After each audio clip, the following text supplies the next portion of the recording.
Hello students, today we will start with the syllabus of cloud computing. So this is the syllabus of cloud computing which belongs to Government College of Technology Coimbatore, right? And it is coming under 18 regulation. And these are the objectives of cloud computing. So first we will see the overview of computing paradigm.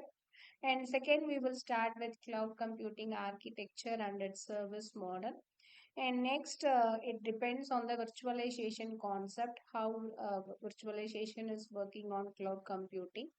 And next, intensive computation in cloud computing. Finally, application and management of cloud computing. So this is the objective of cloud computing, and it consists of 5 units, and all the 5 units are you can refer Mastering Cloud Computing textbook written by Rajkumar Bhuya and Tamarai Chelvi. Right, so this is the textbook which is given here, right? So the first book itself contains the entire syllabus of cloud computing. So you can refer this textbook, and remaining textbook you can refer for the general information about cloud computing.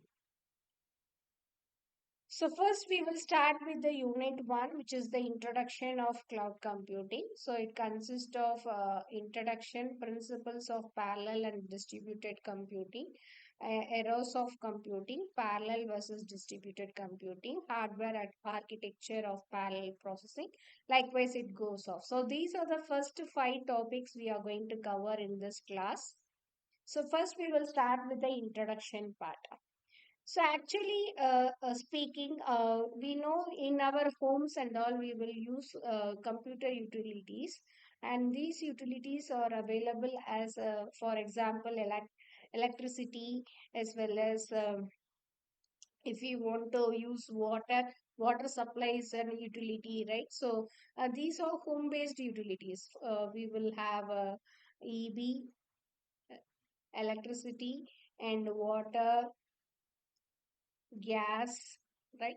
So these are some of the utilities that are available. So based on the consumption of the utility, you have to pay for the bill, right? So based on the reading of electricity, you have to pay the bill for that corresponding 2 months, right? So similarly, computers also, whatever the services we are getting from the computers, that computer utilities can also be provided as utilities.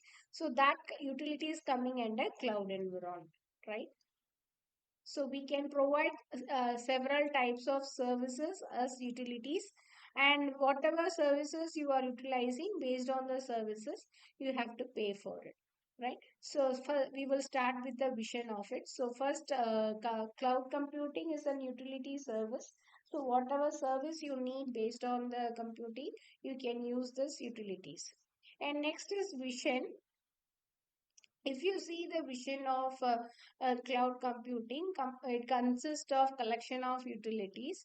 So for example, in a global market, if you take here, whoever having large amount of resources, they will give the resources to the global market, and whoever needs the resources will get the resources from the global market, right? So whatever is needed, they will request and get it, and whoever is having a surplus resources, they will give it to the global cloud market, right? So in future we can expect that automation of discovery process. For example, whoever is having their resources, they can directly approach the market, and whoever is need of that corresponding resource can directly map to that particular resource, right? So now they are providing us a list of services. For example, Google, IBM, and all, they are providing their own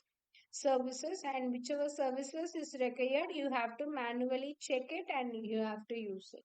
And automation is also possible in future. So next we will start with the definition of cloud computing. So, cloud computing definition is based on different perspectives. So here we will see 3 definitions. So first definition is from Armburst. He has defined cloud computing, which refers as the application delivered as services over the internet, right? As we have seen earlier, computing utilities, here they have represented as services that is delivered through the internet. Obviously, if you want to use the cloud service, internet is mandatory, right? So no need to use this hardware and software that will be already there in the data center, and that provides those services, right?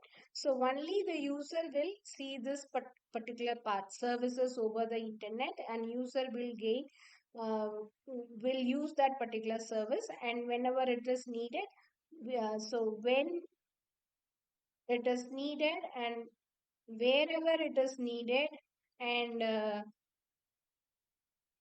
which device you want to use, you can use any type of devices, right? So whenever it is needed, wherever it is needed, based on the time construction, you can utilize the service, right? So that is the first definition of a cloud by ARM-burst. So next we will see NIST, National Institute of Standards and Technology Standard, right? So this definition is based on NIST. So normally we will refer to the standard definition, NIST definition. Cloud computing is a model for enabling ubiquitous, convenient, on-demand network access to a shared pool of configurable computing resources.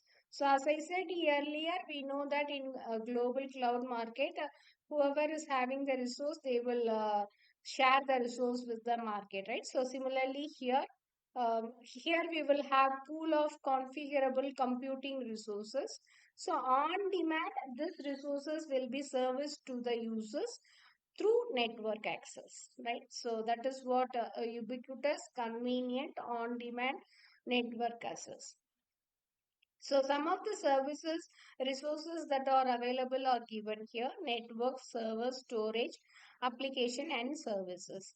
They can be provided, rapidly provisioned and released with minimal management effort or service provider interaction. So the third definition is from the textbook Rajkumar Bhuya. So this is the third definition. A cloud is a type of parallel and distributed system consisting of collection of interconnected and virtualized computers that are dynamically provisioned and presented as one or more unified computing resource. How much of resources you need, that will be represented as a one virtualized resource. That is what it is represented as one or more unified computing resource, right? So he is referring as cloud computing as a parallel and distributed system which is a collection of interconnected virtualized computer and dynamically provisioned. That means it is not always provided to you. Whenever you need, it will be provided, and whenever the service is not utilized, automatically it will be released from the resource set, right? So that is the dynamic provisioned representation. So this is based on the service level agreement, right? So this is an agreement between the provider and the provider and the customer. Legal agreement between the provider and the customer, cloud customer, right? So how the services will be provided, and how much latency will be there, what is the accuracy, what will be the availability, all the information will be there in this SLA, which is represented as service level agreement. And this is a negotiation between the service provider and consumer. So this is what I have represented as provider and consumer. Here they have given as service provider and consumer. So that's all about the introduction part of cloud computing. Apart from that, you can include the characteristics, whatever we have discussed, right? So one of the characteristics like elasticity, and then we can represent whenever it is needed, wherever that already we have discussed, right? And the next pay and go model. right? So for whatever you have on demand service, for whatever you have used, you have to pay, right? So that next we will move on. So these are some of the characteristics we have discussed. So next we will move on to the second topic, which is principles of parallel and distributed computing. So this second topic consists of two subtopics, which is also represented as third and fourth topic, which is eras of computing and then parallel versus distributed computing, right? So these are the subtopics of principle. So there are actually three subtopics: eras of computing, parallel versus distributed computing, and elements of parallel computing, right? So we will see one by one. First we will start with eras of computing. So there are two fundamental and dominant models of computing. One is sequential and another one is parallel. Right, so this particular diagram is representing the sequential computing. Sequential means we know that so there are four major key parameters which is represented here: architectures, compilers, application, program solving environment. So if you see the sequential era, uh, all are in different phases, right? They all are not in a same phase, all are in different phases. So these are the year information that what we are representing here, right? So sequential, each, so one by one, right? So if it is architecture, we will concentrate only on architecture. Next comes the compiler, next comes the application.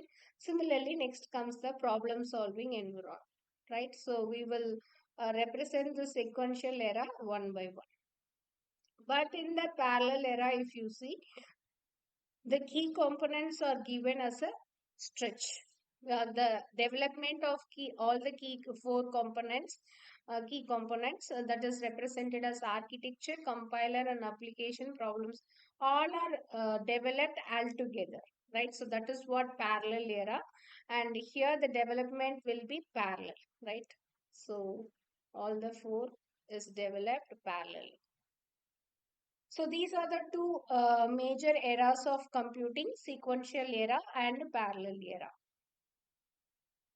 And this all whatever era we have represented, sequential and parallel, will go through three-phase process, right? So this is the three-phase process where research and development, R&D, commercialization, and commoditization, right? So to implement that computing resource, we have to go through these three phases. First one is research and development, next one commercialization, and final one is commoditization.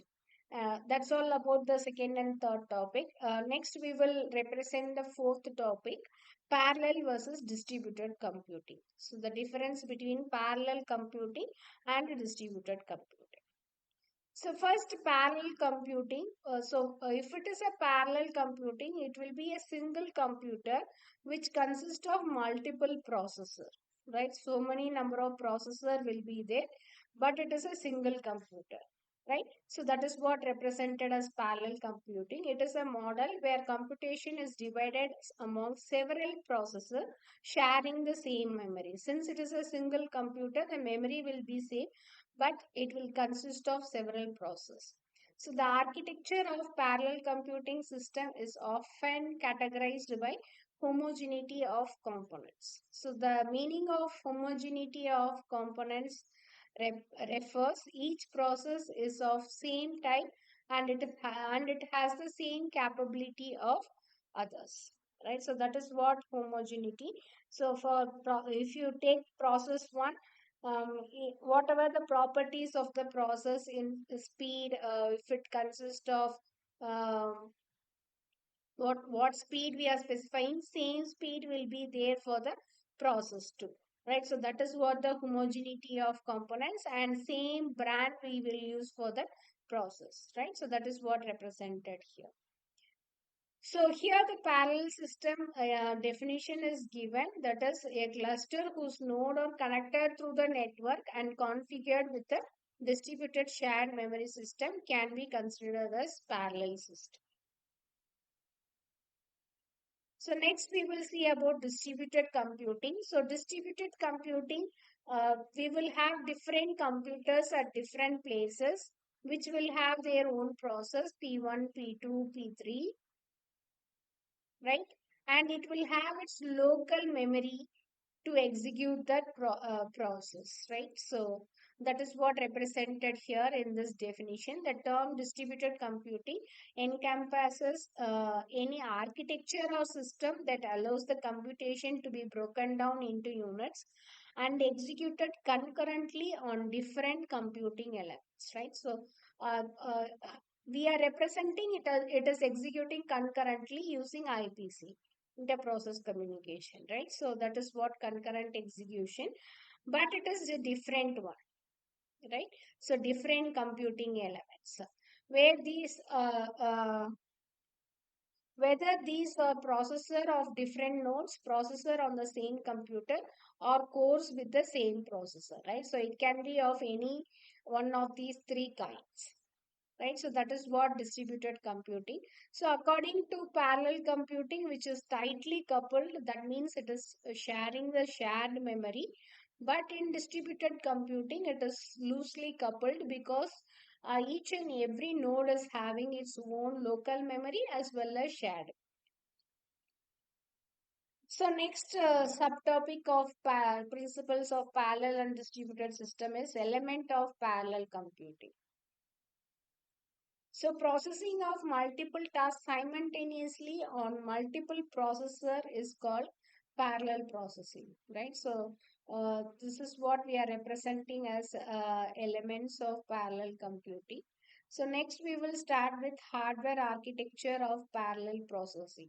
So the core elements of parallel processing are CPUs based on the number of instruction and data stream. So the CPU or based on the number of instruction and the data stream, right? So it is classified into four categories: single instruction, single data, single instruction, multiple data, multiple instruction, single data, and multiple instruction, multiple data. So we will see the architecture diagram for each category. So first one is single instruction, single data. We are giving one input and one instruction to the processor, and we are getting the output, right? For example, we can represent C is equal to A plus A. The meaning is A is the only data we are providing to the input, right? So both A are same. So same one data input, and addition is the instruction that is provided to add A plus A, right? So this is the instruction that is provided. That is the meaning of one data input and one instruction, same single instruction and single data. Next we will see single instruction, multiple data. So if you see here, there are n number of data input, right? Data 1, data 2 up to data n. And we are having single instruction stream. So all the instruction what we are providing here is same, right? So the data is different, but the instruction is same, right? So let us consider the instruction which is passing is addition. And the different inputs what we are getting for different processor is different, right? So we will consider this as A plus B plus C, right? So we are having three terms, but here it is represented as n term. We can represent data 1, data 2 and data 3. So C, we will represent D. D is equal to A plus B plus C. The meaning is the element of the value of data A, B and C will be added and it will be stored in D. Right? So instruction is addition, but the different data are A, B and C. So this is what single instruction and multiple data. So next comes multiple instruction and a single data. So here we will represent differently. For example, we can represent C is equal to sine of x plus cos of y plus tan of z. Right? If you see here, the data are different. X is one data, Y is another data, Z is another data. And similarly, the operations is also different. Here, sign operations, so instruction is based on sign, and cos instruction, cos based operation, tan based operation. Finally, both should be added, right? So addition instruction. So there are four instructions. Sign. You have to convert the given data using sign, and similarly cos, first instruction, second instruction, third instruction, and finally it should be added, right? So there are four instructions, so multiple instruction as well as multiple data. So multiple data here is x, y, and z. So this is what multiple instruction, single mm, sorry, it is single data, it is not multiple data, multiple instruction but single data. So you can rewrite here as c is equal to sine of x plus cos of x plus tan of x, right? So the meaning is x is the single data, but it consists of multiple instruction, right? So that is what. So you can take this example for the final category, which is multiple instruction and multiple data, MIMD, right? So the last category is MIMD, multiple instruction and multiple data, where we are giving different data input, and the instruction is also different. And the example what we have explained previously, that depicts that multiple instruction, multiple data. So in this MIMD, there are two types. One is shared left, and that is shared MIMD, and another one is distributed MIMD. So shared MIMD, it uses global system memory, right? So as I said before, parallel processing is also using the shared memory system. So here it is also, it is a global system memory which will be utilized by all the processor, right? So it is tightly coupled. The meaning of tightly coupled is, for example, if process 1 is updating a particular variable A in the memory system, process 2 cannot read A. It has to wait until process 1 update A to the global system memory. So that is what tightly coupled. All are depending on the same shared memory. Right, so that is what shared MIMD, shared multiple instruction, multiple data architecture.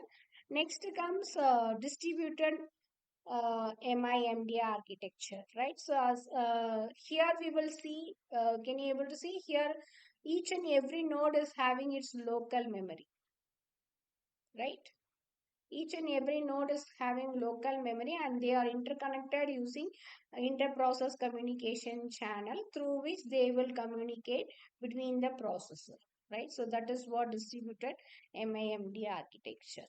So that's all about this cloud computing introduction class. Thank you.